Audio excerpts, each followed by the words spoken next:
Hi guys, நம்ம தம்பிடா கரெக்டா வந்துட்டு வர ஆயிசூரு பைசல் பண்ணப்படாத ஒரு பழைய பஞ்சாயத்தை எனக்கு ஃபார்வர்ட் பண்ணி இதை பாருங்க ப்ரோன்னு ஒரு சிலர் எனக்கு அனுப்பியிருந்தீங்க. அதை நானும் பார்த்தேன். இப்பவே கண்ணை கட்டுது. நம்ம சுகி ப்ரோ ஆதாரம் இல்லாம உருட்டுவார்னு நம்மலாம் சாதாரணமா நினைச்சிட்டோம். ஆனா அவர் பவர்ஸ் எல்லாம் யூஸ் பண்ணி உருட்டு ஆதாரத்தை உருவாக்குவார்னு இதை பார்த்ததுக்கு அப்புறம் தான் நானே புரிஞ்சுக்கிட்டேன். 300 வருஷத்துக்கு முன்னாடி பழனி கோயில் பண்டாரங்களால பூஜிக்கப்பட்ட இடம். அந்த பண்டார பூஜை பண்ண கோயில பண்டாரத்தை வெளியேற்றிட்டு நீ வேற 5 பேரை கொண்டு உள்ள போட்ட. நான் எது பேசினாலும் ஆதாரம் இல்லாம பேச மாட்டேன். செப்பு சாசனம் பழனி கோயில்ல இருக்குது. செப்பு சாசனத்துக்கு காப்பி என் செல்போன்ல இருக்குது. அது கம்மினே. அட பாவி, ஆளை பார்த்தா டம்மி பீஸா இருக்க, பயங்கரமான ஆளா இருக்கேடா. பண்டாரத்தை எல்லாம் பார்சல் பண்ணிட்டாங்க, ஐயருக்கு அட்மிஷன் போட்டாங்க, அநியாயம் பண்ணிட்டாங்க. செப்பு சாசனம் இருக்கு, என் செல்போன்ல அதுக்கு காப்பி இருக்குன்னு இந்த அணத்தை அணத்துறாருல, அதை பத்தி தான் இன்னைக்கு நம்ம இந்த வீடியோல பார்க்க போறோம். தனியா ஒரு அல்லக்கை வந்து மாட்டிச்சு. தனியாவா? சிவா எவ்வளவு அடிச்சாலும் தாங்க உங்களுக்கு. அடிச்ச நீ வரியா? என்னது பிஸியா இருக்கியா? சரி, நான் அடிச்சு அனுப்பிச்சு விடுறேன், நீ பாத்துக்கோ.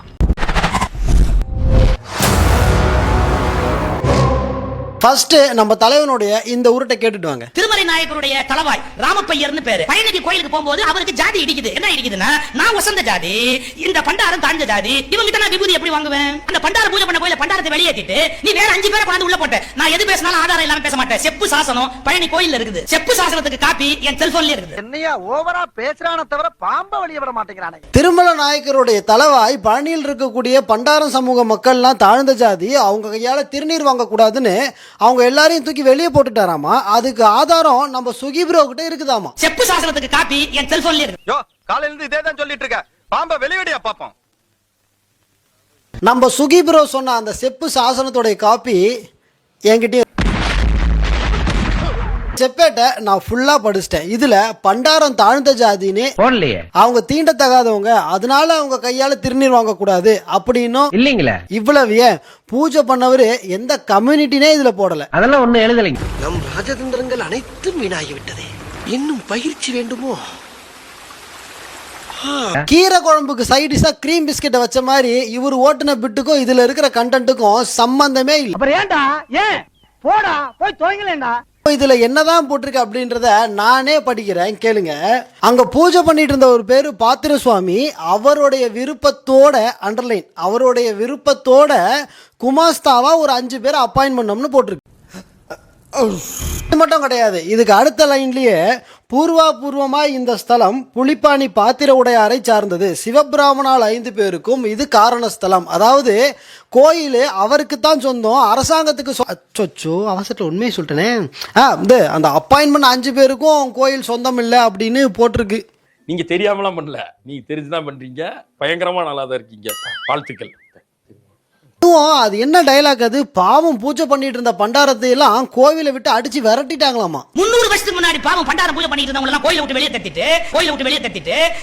தட்டிட்டு ஏன் சுகி ப்ரோ, உண்மையிலேயே அந்த காப்பர் பிளேட்ல பண்டாரங்களை எல்லாம் கோவிலை விட்டு வெளியே துரத்திட்டாங்கன்னு ஒரு லைனாவது வருதா? சொல்லு, நீ தான் தைரியமான ஆளு, சொல்லு சொல்றா. அந்த செப்பேடு காப்பியோட 18, 19, 20வது லைனை நான் படிக்கிறேன். என்றென்றைக்கும் மாமூலாய் பண்டாரங்களை பணிவிடை செய்து கொண்டு வரும்படியாய் கட்டளையிட்டு இருக்கின்றோம். என்னன்னைக்குமே கோவில் பணிவிடையெல்லாம் பண்டாரங்கள் தான் பண்ணணும் அப்படின்னு இதுல போட்டிருக்கு. பேசாம தூங்கி இருக்கலாம், நானே வந்து மாட்டிக்கிட்டனே. நான் கூட நம்ம சுகி ப்ரோ சரியா படிக்காம பேசிட்டாரு போல அப்படின்னு தான் நான் நினைச்சேன். ஆனா நல்லா படிச்சுட்டு தெரிஞ்சேதான் மாத்தி பேசியிருக்காரு அப்படின்றத அவரே ஒரு இடத்துல கோத்து விட்டுக்கிட்டாரு. அந்த பூஜை பண்ணிட்டு 24 பண்டாரத்தை வேட்டி அடிச்சீங்களே, 24 பண்டாரத்துக்கு ரூபாய்க்கு 4 காசு கொடுத்து வெளியே போக சொன்னீங்களே. மாட்டிக்கிட்டனே 24 பண்டாரத்தை துரத்திட்டாங்க, 24 பண்டாரத்துக்கும் காசு கொடுத்து வெளியே அனுப்பிட்டாங்கன்னு இந்த 24 அப்படின்ற எக்ஸாக்ட் கவுண்டை திரும்ப கோட் பண்ணிட்டே இருந்தாரு. சரின்னு நானும் அந்த செப்பேட்டு காப்பியை எடுத்து படிச்சு பார்த்தா கரெக்டா இவர் சொன்ன மாதிரியே அதுலயும் 24 பண்டாரங்கள் தான் போட்டிருக்கு. சோ உண்மையிலேயே நம்ம சுகி ப்ரோ இந்த செப்பேட்டை படிச்சிருக்காரு. என்ன சார், என்னால இதை கூட கண்டுபிடிக்க முடியாதுன்னு நினைச்ச பாத்தியா? கவுண்ட கரெக்டா சொன்ன நம்ம சுகி ப்ரோ கண்டென்ட்டை மட்டும் எவ்வளவு நேக்கா ட்விஸ்ட் பண்ணியிருக்காருன்னு தெரியுமா?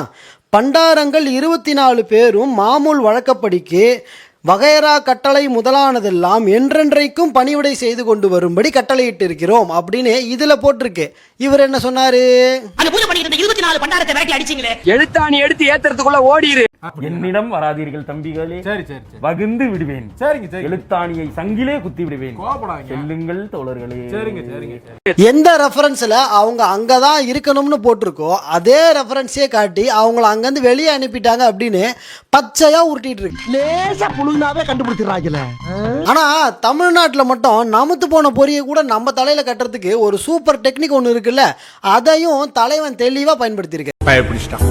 எல்லாம் டெக்னாலஜி. யார கேட்டு பண்டாரங்களை விலைக்கிட்டு அந்த இடத்துல வேற ஜாதிக்காரனை கொண்டாந்து நீ பூஜைக்கு போட்ட அப்ப என்ன அர்த்தம் அப்படின்னு கேட்டா இந்த உலகத்தில் தமிழனை யார் வேண்டுமானாலும் விலக்கி விட முடியும் ஒரு வர்ண பேதம் இந்த நாட்டில் கொடுமையாக நிலவி கொண்டிருக்கிறது. இந்த உலகத்துல தமிழனை யார் வேணா விரட்டலாம் அப்படிங்கிற வர்ண பேதம் இந்த நாட்டுல நிலவுதாம்.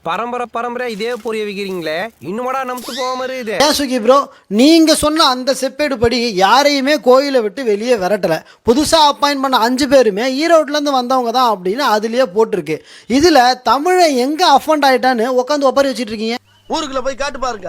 நாங்க அடி வாங்காத ஏரியாவே கிடையாது. எவ்வளவு அடி வாங்கினாலும் சத்தமே வராது, ஓடுனது கிடையாது. நீ என்னமோ 2 அடி அடிச்சுட்டு பெருசா பீத்துற. தற்கூரித்தனமா இவங்க எதை வேணாலும் உருட்டிட்டு தமிழன்னு ஒரு வார்த்தை ஆட் பண்ணிடுவாங்களாமா. நாமளும் சிலுத்து போய் சில்லறையெல்லாம் விட்டெறிஞ்சு இவங்க சொல்றதெல்லாம் உண்மைன்னு ஒத்துக்குவோமாமா. ஏய் உன்னை தெரியுண்டா எனக்கு. என்னென்ன வேலைக்கு எப்படி எப்படி முடிய டைப்பா மாத்துவேன்னு எனக்கு தெரியும்.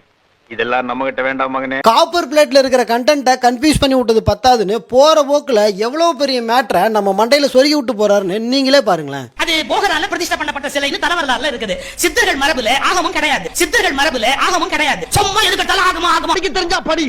தப்பு தப்பா படிச்சு அடி வாங்கி சாகாத சொல்லி. பழனி முருகன் சிலைய போகர் தான் பிரதிஷ்டை பண்ணாரு. சித்தர்கள் மரபுல ஆகமும் பொருந்தாது. சும்மா ஆகமும் கத்திக்கிட்டு பழனி கோயிலுக்கு ஆகமமே கிடையாதுங்க. ஏன் சுகி ப்ரோ, பழனி போகர் பிரதிஷ்டை பண்ண கோயில், அதனால அங்க ஆகமும் பொருந்தாது. இதெல்லாம் புயல் காத்துல உட்காந்து எவனா பொறி சாப்பிடுவான், அவங்கிட்ட போய் சொல்றா. ஆகமத்தை எல்லாம் டாக்குமெண்டேஷன் பண்ணதே போகருடைய ஸ்டூடெண்ட் புலிப்பாணி தானே எழுதி வச்சுட்டு போயிருக்காரு. ஐயே வர வர சாட்சி எல்லாம் ஸ்ட்ராங் ஆகிட்டே போகுது. அது என்ன டைலாக்? அதை திரும்ப ப்ளே பண்ணுங்க.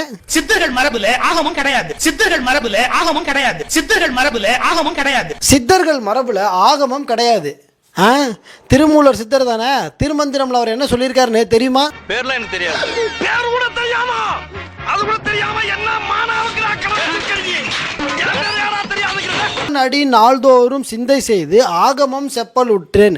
சிவனுடைய பாதத்தை தினம் பூஜை பண்ணதால ஆகமத்தை படிக்கிற வாய்ப்பு எனக்கு கிடைச்சதுன்னு சித்தர் திருமூலர் எழுதி வச்சிருக்காரு. காமராஜர் அந்த காலத்திலே சத்துணவுல இருந்து எல்லா திட்டமும் போட்டு ஸ்கூல் ஆரம்பிச்சாரு. அப்படியும் இந்த மாதிரி தற்கொலை படிக்காம ஏன் உசுரம் வாங்க என்ன பண்றது?